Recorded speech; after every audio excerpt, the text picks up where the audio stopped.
ఆంధ్రప్రదేశ్లో ఉన్నత విద్య వెనుకడుగు వేస్తోందా? రాష్ట్రంలో ఎప్పుడూ లేనటువంటి విద్యారంగంలో ఎప్పుడూ లేనటువంటి వెనుకడుగు విద్యారంగాన్ని దారుణంగా మారుస్తోందా? ఈ ప్రశ్నలన్నిటికీ ఇప్పుడు సమాధానం అయితే దొరకలేదు, కానీ కారణాలు మాత్రం అనేకం ఉన్నాయని తెలుస్తోంది. ఎందుకంటే ఇది ఒక పత్రికలో వచ్చింది, మన కొత్త విషయం కాదు. రాష్ట్రంలో విద్యారంగం తీరు మారుతోంది. ఒకవైపు ఏటా వేల సంఖ్యలో సీట్లు మిగిలిపోతున్న కొత్త కాలేజీలు పుట్టుకొస్తున్నాయి. ఉన్న కాలేజీలు సీట్లు పెంచుతున్నాయి. ఫలితంగా సీట్లున్న విద్యార్థులు లేక కాలేజీలు.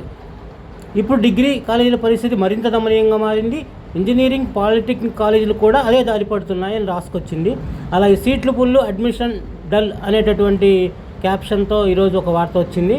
పాలిటెక్నిక్, ఇంజనీరింగ్ కాలేజీల్లో భారీగా మిగిలిపోతున్న సీట్లు. డిప్లొమాలో మిగిలింది 34,000, ఇంజనీరింగ్లో భర్తీ కానీ 34,000, డిగ్రీలో భర్తీ 35% లోపే. మేనేజ్మెంట్ కోటాలో సరైన ఇంజనీరింగ్ డిప్లొమాల్లో కూడా తగ్గిపోతున్నాయి. ఇంజనీరింగ్లో 33,700 సీట్లు మిగలగా ఇంజనీరింగ్ కోసమే డిప్లొమా చేస్తున్నారు. అయితే ఏమవుతుందంటే ఇప్పుడు జరిగినటువంటి ఈ పోయిన సంవత్సరం నుంచి కొత్త ప్రభుత్వం ఏర్పడిన తర్వాత ఈ ఫీజు రియంబర్స్మెంట్ రాకపోవడం కారణమా, అలాగే జగన్ ప్రభుత్వం ఉన్నప్పుడు ఈ విద్యా వసతి దీవెనలు ఇచ్చేవాళ్ళు హాస్టల్కి కూడా, ఇప్పుడు అవి కూడా రావడం లేదు. అలాగే ఇప్పుడు మార్క్ లిస్టు కావాలన్నా కానీ పాత ఫీజులు చెల్లిస్తే కానీ ఇవ్వనంటున్నారు. అది ఒక కారణమా అని తెలియాలి.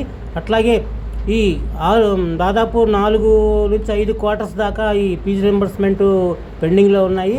దీంతో మళ్ళీ ఫీజులు కట్టాల్సి వస్తుందేమో అనే ఉద్దేశంతో కూడా వాళ్ళు చేరడం లేదు. అట్లాగే రకరకాలైనటువంటి కారణాలు, మోసధోరణి అనేది ఒక కారణము. విద్యార్థుల తల్లిదండ్రుల్లో కూడా ఒక రకమైనటువంటి సీట్లకే ప్రాధాన్యత ఇవ్వడం, వేరే సీట్లకి వెళ్ళకపోవడం వల్ల కూడా సీట్లు మిగిలిపోతున్నాయి. ఇట్లా రకరకాల కారణాలు అవి ఉండవచ్చు అని చెప్పేసి విద్యావేత్తలు భావిస్తున్నారు.